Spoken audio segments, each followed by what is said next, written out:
été conçu pour être construit aussi simplement et bien marché que possible. Entre l'instructeur et le moniteur à l'époque, les tubes d'ajustement. La radio à l'époque, c'était une espèce de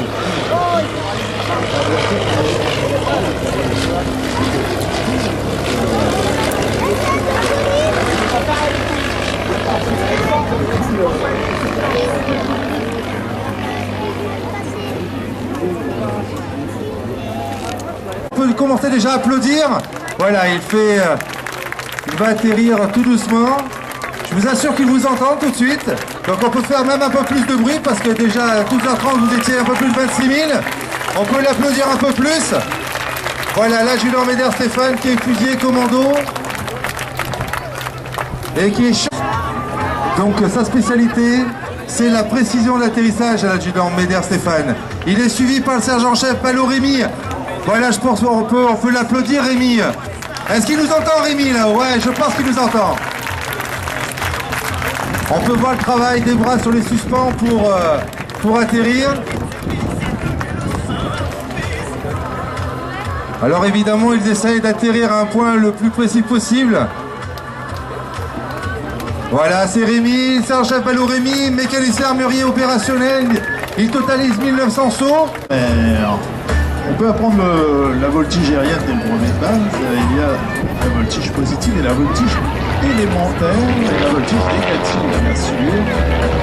Négative pas dans le sens que c'est négatif, mais dans le sens où on subit les fameux facteurs de charge négatifs. Regardez ce petit renversement du cabis quitte aux anciennes couleurs de l'association Midi-Pyrénées Voltige. Basée, elle, du côté de Toulouse et Midi-Pyrénées Voltige. D'ailleurs, c'est une association qui a organisé le dernier championnat de France de voltige aérienne du côté, regardez cette petite déclenchée au sommet d'une goutte, ce qu'on appelle une avalanche. Et donc, Midi-Pyrénées Voltige qui a organisé le championnat de France de voltige aérienne à Castres-Mazamet. Castres-Mazamet dans le sud de la France, pas très loin de Toulouse. C'est parti pour le passer sur le dos, regardez. On va sortir sous 45 degrés, comme on fait dans les films de voltige aérienne. Alors, on a bien vu les ailerons. Demi-tonneau sur 45 degrés, le cabis qui a été étudié par les avions Mudry, par la carte au départ, la coopérative des ateliers aéronautiques de la région parisienne. Fait en 1958 par Auguste Mudry, né en juillet 1917 en Haute-Savoie. Petit renversement.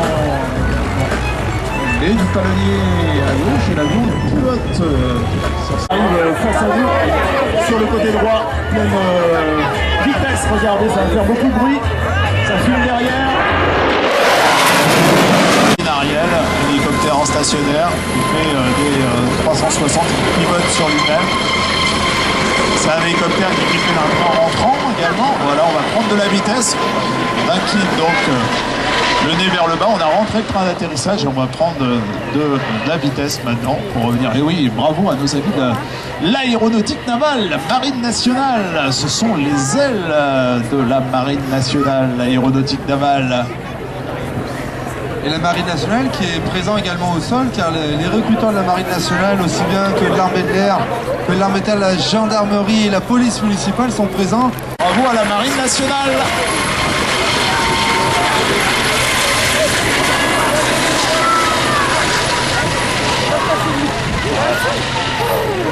Un jeu développé par Sud Aviation puis l'aérospatiale à partir de 1970. Cet hélicoptère était destiné à assurer la succession de l'Alouette 3. Justement, le couleur torche. Quelle couleur visée par l'amicale des avions anciens. Le Storch qui reste après le vol en 1936. Un clin d'œil à l'histoire d'ailleurs. Qui équipait cet avion d'un moteur Argus. Alors l'avion aujourd'hui est équipé d'un moteur Hector, à l'époque c'était le moteur allemand et Argus AST, ce qui avait 240 chevaux en V inversé. Voilà le fils d'Hortorch qui se présente maintenant à l'atterrissage. Regardez sa conception particulière avec ses grandes ailes son train d'atterrissage est aussi besoin